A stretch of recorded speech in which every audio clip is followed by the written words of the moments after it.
Gumising na nga pala tayo na maaga upang magbukas ng Bostatang Motorcycle Parts and Accessories. Dahil marami nga palang naka-schedule na motor ngayon, kaya eto, kinontak na nga pala natin ang mga tropa upang gawin na nga pala nila ang mga trabaho nilang malulupit. Bali, puro bolt-on nga pala ang mga naka-schedule na gagawin natin ngayon, kaya eto, baklasan malala talaga sila dito, papa. Bali, daily grind nga pala kami ngayon linggo kasi marami nga pala talagang nagpagawa ngayong araw. Ba't hindi ka nga pala talaga pupuntahan, talaga naman malulupit at mga manyakinisim ang mga mekaniko dito, papa.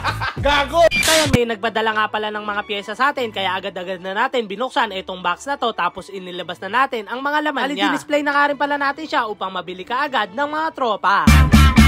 At tayo na nga mga ka-Boss Tatang, today is another good day. Ngayong araw, pupunta nga pala tayo sa Boss Tatang Motorcycle Parts and Accessories. Dahil tayo nga pala naka-schedule na magbubukas ngayon, kaya gumising na tayo ng maaga. Kaya agad-agad na natin itong binuksan ang pinakapinto ng ating motor shop upang makapaglinis-linis at makapag-ayos na tayo dito. Bali, nagwalis-walis na nga pala muna tayo ng mga kalat-kalat dito at mga alikabok upang malinis itong motor shop. At pagkatapos nga pala nun, nilabas nga pala muna natin itong iba nating kagamitan dito upang maging maluwag na dito sa may loob natin. And after that, winalisan na rin natin itong loob upang maging malinis para pag may magpapagawa, dito natin siya gagawin. Speaking of gagawin, ito na nga pala si Bossing, dumating na nga pala si Boss. Ito, ipapaayos niya nga pala itong panggilid niya. Bali, tayo na nga pala gumagawa dito kasi wala pa nga pala yung iba nating mga tropa, tapos maya-maya lang dumating na nga din pala sila. Bali, si Boss Justin nga pala ang unang dumating, kaya ito, ginagawa niya na tong Aerox version 2 na to. Ang gagawin nga pala dito ay basic setup ng CBT. Bali, gusto nga daw pala kasing gumanday takbo ni Bossing, kaya ito, pinaayos niya sa amin. Papalitan nga pala namin itong mga panggilid niya. Saglitan lang tong kinalas at kinabit ni Boss Justin, kaya ayan, kinakabit niya na ito kaagad yung mga cover. And after that all, natapos na nga pala tong Aerox version 2 na to, kaya testingin niya na. Tapos itong NMAX version 2 na to, natapos na rin, kaya testingin na rin to. Ay talaga naman papa, tignan nyo, mukhang magkakarera pa silang dalawa. At pagkatapos nun, hindi na nga pala sila bumalik, kaya itong si Bossing, binayaran na kaagad yung nakuha niya sa atin ng mga pyesa. Bali, binubudol pa nga pala siya ni Kuya, pinapabili siya ng shock upang maganda yung motor niya. At pagkatapos no, naayusin nga daw pala to ni Kuya itong mga langisan namin kasi wala na nga daw palang naka-display, kaya ito, sinasalpak niya na itong mga kulan tsaka yung iba pan langis. Tapos ayun, may dumating na nga rin palang Mio sa atin, nagpa-change oil nga pala si Bossing, and after that, may dumating namang NMAX version 2 dito, magpapapalit daw siya ng tambucho. Kaya agad-agad na natin siyang pinasok dito sa ating motor shop. Tapos ito nga pala, may umorder nga pala sa atin sa may Shopee account pero hindi niya kinuha, kaya ito, binayaran na to ni Bossing. Bali, buti na lang, bibili nga pala ni Bossing kaagad yung mga nag-cancel ng order sa atin sa may Shopee ng tambucho. Bakit nag-aabala kayo ng tao? Shoutout nga pala sa nag-order na yon, tapos hindi kinuha, buti na lang may buyer kami kaagad. Pagkatapos nga pala nating maisalpak at maikabit, ayan, si Boss Justin, binababa na nga pala tong motor, tapos testingin niya na, tapos ayun, hindi na siya bumalik. Buti na lang may customer kaagad tayo na pumunta dito. Ito nga pala, Click 125, ang gagawin nga pala dito ay ibo-bolt on daw. Bali, ayan nga pala yung mga pyesa natin gagamitin, kaya ito, kinakalas at binabaklas na kaagad to ni Boss David tsaka ni Boss Justin upang magawa na. At pagkatapos nga pala nun, may nagpadala nga pala sa atin ng box na to. Ewan ko kung ano yung laman, nun pala ay mga pyesa. Ewan ko ba kung sino yung nagpadala ng pyesa na to, at mukhang matutulin itong mga kagamitan na rin. Kaya agad-agad na nga pala muna natin siyang inayos at dinisplay dito sa ating lagayan upang makita ng iba nating mga customer at solid buyer. Pagkatapos nga pala nating ayusin ng mga pyesa, eto, binalikan natin sila Boss Justin, tapos na nga pala kaagad gawin itong Click 125 na to. Sobrang bilis nga pala to nilang binolton, kaya ayan, tinesting na nga pala to ni David. Ayan, sobrang ayos daw manakbo. Ayan, napakaganda, kaya tinesting ko na din. And after that, may dumating na naman nga pala tayong customer, itong mga NMAX version 2 na to, kasi Boss Justin na day kakanadyan. Tapos ito naman si Boss David natin, may ginagawa siyang Click 125 ulit. Bali, ang gagawin sa Click 125 na to ay CBT basic setup, kaya ito, kinalas at binaklas niya na upang makabitan na to ng magagandang mga pyesa. Papalitan nga din pala to ng tambucho upang maganda day tunog at ma-soundcheck ng malupit itong Click 125. Kaya baklasan talaga to, malala pa. Tapos pagkatapos nga pala nun, ito, nire-reset nga pala nila yung ECU niya para maging maayos ang tapos takbo. Binayaran na to ni Bossing, tapos ayan, testingin na nga pala ni Boss Ace Bong kung goods na goods nga bang manakbo, tapos hindi na siya bumalik. Tapos ayan, may solid customer na naman nga pala tayo, ibo-bolt on nga daw pala yan, kaya inayos na nga pala natin yung mga pyesa niyang gagamitin. Tapos eto, binabaklas na nga pala to nila Boss Justin. Bali, sobrang bilis nga lang pala nila tong gagawin, kaya ayan, kalas at baklas-baklas na nga pala siya upang mabunot na itong makina. Ibo-bolt on nga pala to, sasalpakan natin ng cam tsaka ng valve spring ito para tumuli naman itong itong NMAX version 2 ni Boss. Talaga naman baklasan malalato pa. Kaya pagkatapos nilang gawin, ayan, tetestingin na nga pala to ni Boss Jasper natin. Siya nga pala ang tester natin. Kaya ayun, hindi na siya bumalik. And after that, Boss Justin again, ayan, may ginagawa siyang NMAX version 1. Ang gagawin nga pala dito, papalitan nga daw pala to ng buong panggilid. Bali nanalo nga daw palang scatter si Boss, kaya papalitan na lahat ng bago. At ito, dito nga naman pala sa kabila, may ginagawa nga pala tayo uli dito na Aerox version 2. Bali kalas at baklas nga pala yung makina na gagawin dyan. Tapos ito, balik tayo kay Boss Justin. Ito, nakikabit niya nga pala itong buong panggilid niya. Bago nga pala lahat ng panggilid na kinabit natin. Tapos ito yung pinaglumaan ni Boss. And after that, si Boss David nga pala, gumagawa na naman nga pala dito. Tapos ayan, ito nga pala yung iba nating mga tropa, nagagawaan nga din pala sila. Bali, ang gagawin nga pala ni Boss Jasper sa NMAX version 2 na to, lilinisin niya yung panggilid. Tapos ayan, ito si Boss David, baklasan talaga malala. Ano ba inaantay nyo guys? Punta na nga pala kayo dito sa Boss Tatang Motorcycle Parts and Accessories. Dito nga lang pala yan sa Cabanatuan NE Crossing. Bali, malapit nga lang pala siya sa may Arroyo University. Tabi nga lang pala siya mismo ng Fusion Gas Station. Ayun lamang guys, alam nyo na, walang iba. Love you!